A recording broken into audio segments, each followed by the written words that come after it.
Tim Hague Reads Books, presented by Tim Hague. Larry Watson is better known in his native America than in the UK, but Tim has been a fan since Larry's first novel, Montana 1948. 8 novels have followed, each one telling a compelling story in Larry's characteristic limpid prose. His new book, American Boy, is a luminous coming-of-age story set in 1962, when the grown-ups had the sex and the teenagers were envious of them, the exact reverse of the present day.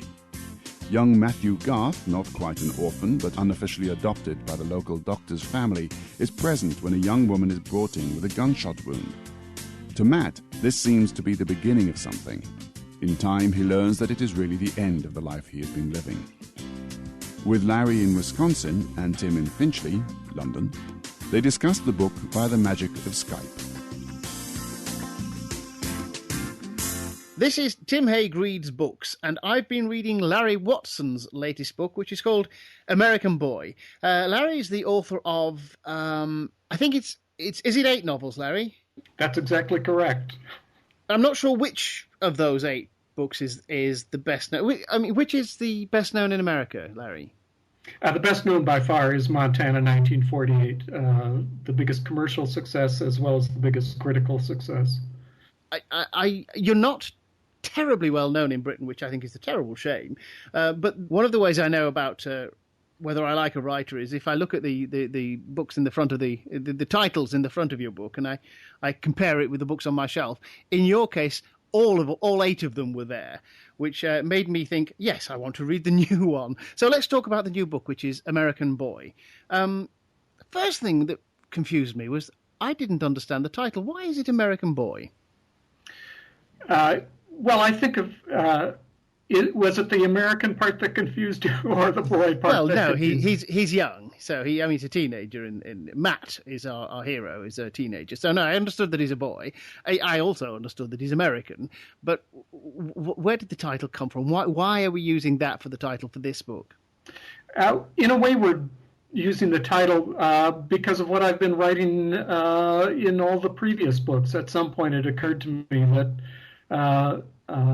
American maleness has frequently been a subject of my fiction, and I guess I decided to come right out and acknowledge that fully with this title. It could as easily be American Boys.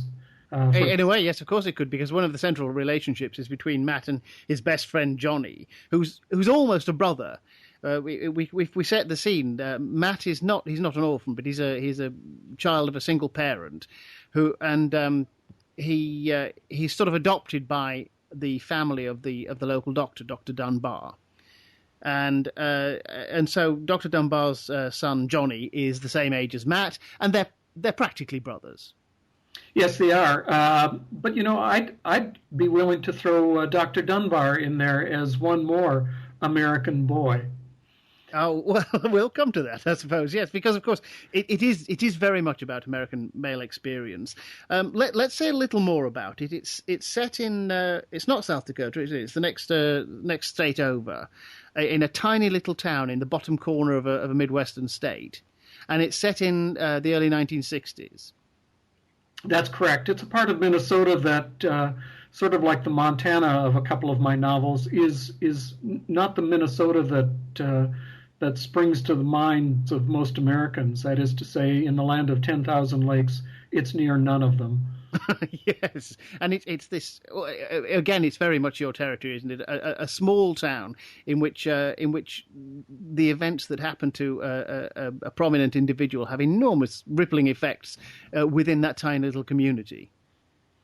Exactly so. And I also felt, as with Montana 1948 and some other fictions, that this was territory I could claim as my own. That is to say, I didn't feel as though there was another author's presence hovering over it, as certainly every Mississippi writer must feel Faulkner hovering over him. Well, I was thinking about that. I was trying to decide what kind of American writer you're like, because I can think of lots of writers you're not like, but you do seem to have your own little territory there that you've carved out, and not just geographically, but in literary terms as well.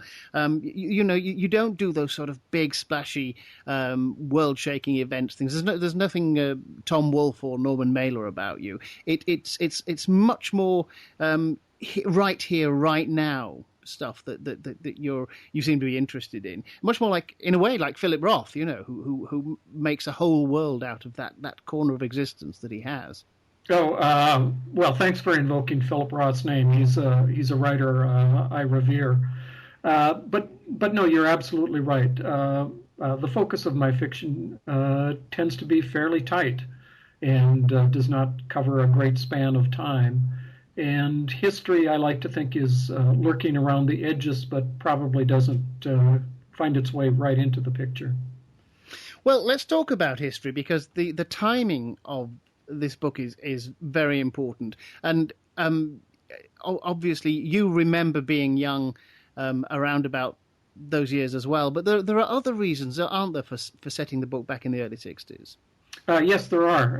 And you're right, I do remember that time. I was born in 1947, so like Matt and Johnny, I was a teenager at approximately that time.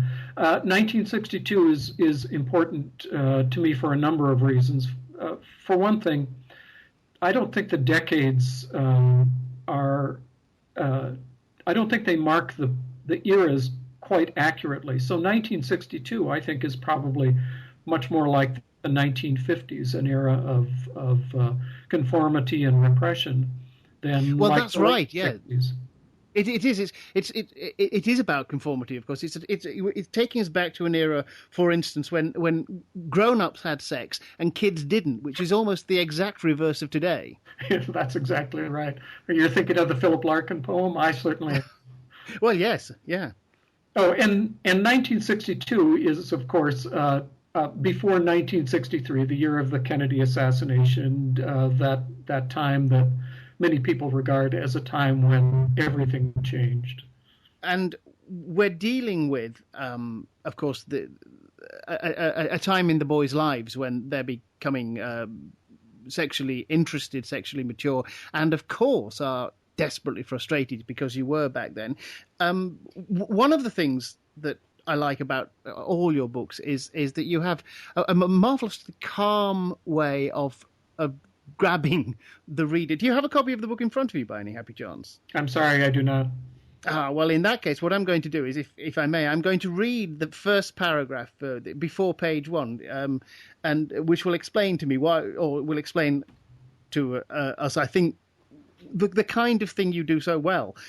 And it's this. I was 17 years old when I first saw a woman's bare breasts, in itself an unremarkable occurrence. But when you consider that I also saw my first bullet wound on that same body, you have a set of circumstances truly rare.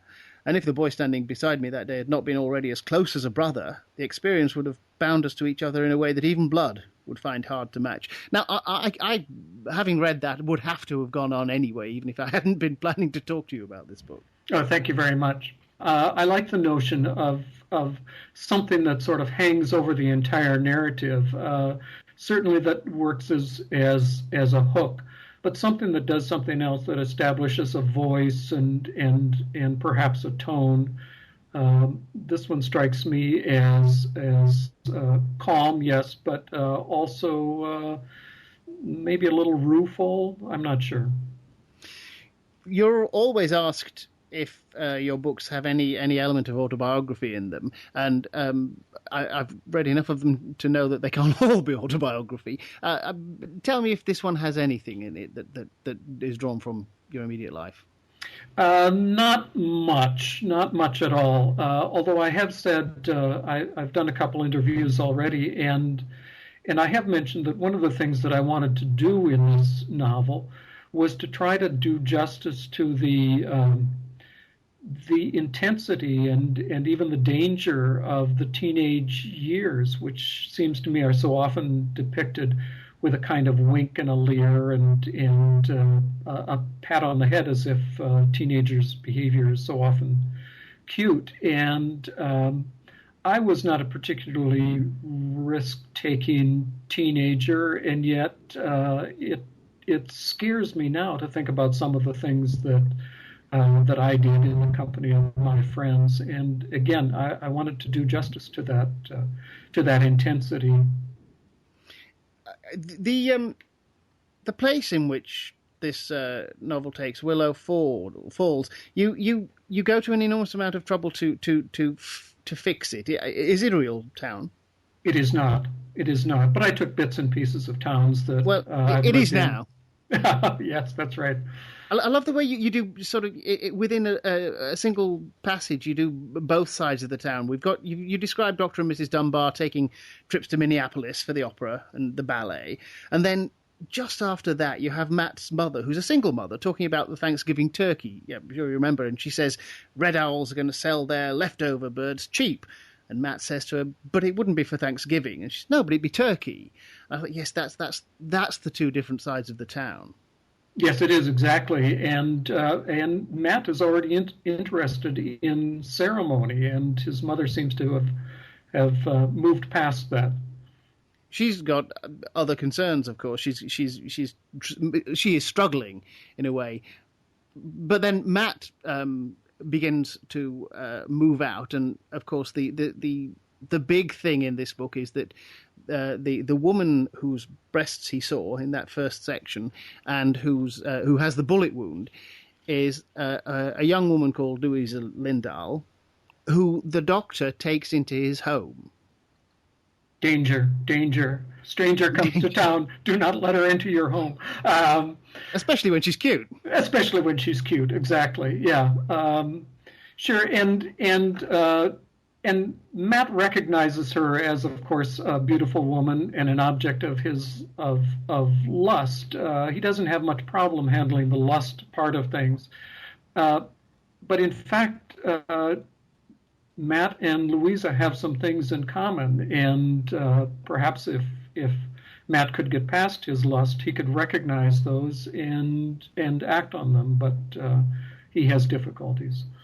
Louisa, of course, has this allure because she represents sexual possibility. She's been living unmarried with another man who shot her, we find out very quickly, and then she can become the sexual focus of anybody, well, not anybody, but the men in the novel who are in need of a woman, and that's, of course, Matt and at least one other character. And I saw that relationship between Louisa and Dr. Dunbar at exactly the moment you wanted me to. You pointed at me, and I said, I see. Excellent.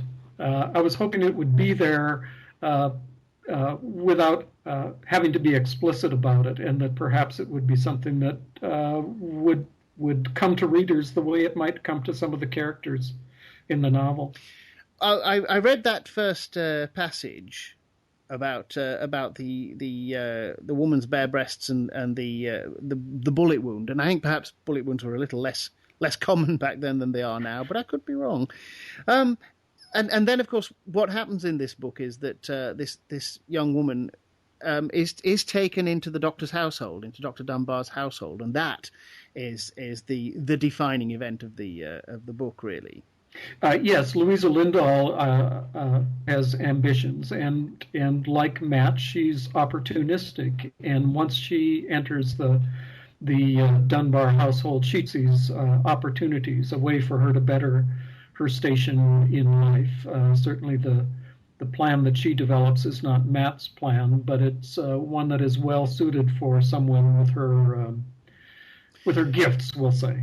We learn the outcome of that process, but why does he take her in? What's the Dr. Dunbar's and Mrs. Dunbar's motivation? I think initially it's probably simply charity and some noblesse oblige, some desire to demonstrate not only to Louisa Lindahl but to the community that how generous and charitable they can be. And perhaps the doctor recognizes something even before he recognizes it. Is class an interest for you? Because it is aspirational. Matt spends if anything, more time at the Dunbar's house than he does in his own. And clearly what that is it's about his desire to move from one to the other. How far is class a subject? I think it's extremely important in this novel. I've touched on it in other works, but I think never quite so directly as in this novel. And I think of that as being part of Matt's Americanness, this desire to move out of one social class into another. It's a beautiful novel. You have that marvelous ability to do everything immediately, like in a short story, but at novel length, and to draw the narrative through, so that without rushing the reader, which I think is a genuinely marvelous gift to have. Would you like to see this as a movie? I have no objections. What filmmakers do seems to me so far removed from what novelists do that I can't quite imagine how that conversion would happen. If it would, that would be wonderful. In this country, as soon as movies are mentioned in connection with a novel, the novel suddenly gains a little more status. And quite right too. And I've already had an inquiry about film rights for this novel. We'll see what comes of it. It worked for J.K. Rowling. Oh, does it? Has she? Have things been going well for her? So I gather. Larry, the book is called American Boy. It's published by Milkweed Publications, which is a publisher I'm not familiar with. What's the price in America? I'm not sure. I get my copies free, but I think it's right around in the $25 area. Well, that's what Amazon is for, of course. Yes, and it's available as an ebook as well. How do you stand on those? I'm such a Luddite. I ought to have a Kindle, and I haven't gone in for one because I just love the feel of a book, especially American books. They have a lovely, luxurious feel to them, and I just can't bring myself. Have you gone for the Kindle yet? I haven't, not yet. Like you, I like the feel of books. Of course, I'm going to be making a trip this week, and I'm going to be lugging a few books with me. And one of the things that I'll think will be, man, it sure would be nice to take a bunch of these books on a little portable device. I'm not terribly concerned. I think it's reading and the world of books will change, but I don't think books will go away. Well, Larry, thank you very much for talking to me. I'm a big fan of American Boy. I hope it does extremely well. Oh, thank you very much. It's been a pleasure. That was Tim Haig Reads Books, presented by Tim Haig. Tim Haig Reads Books is a Green Shoot production. More details can be found at www.green-shoot.com, or Tim can be contacted on tim@green-shoot.com.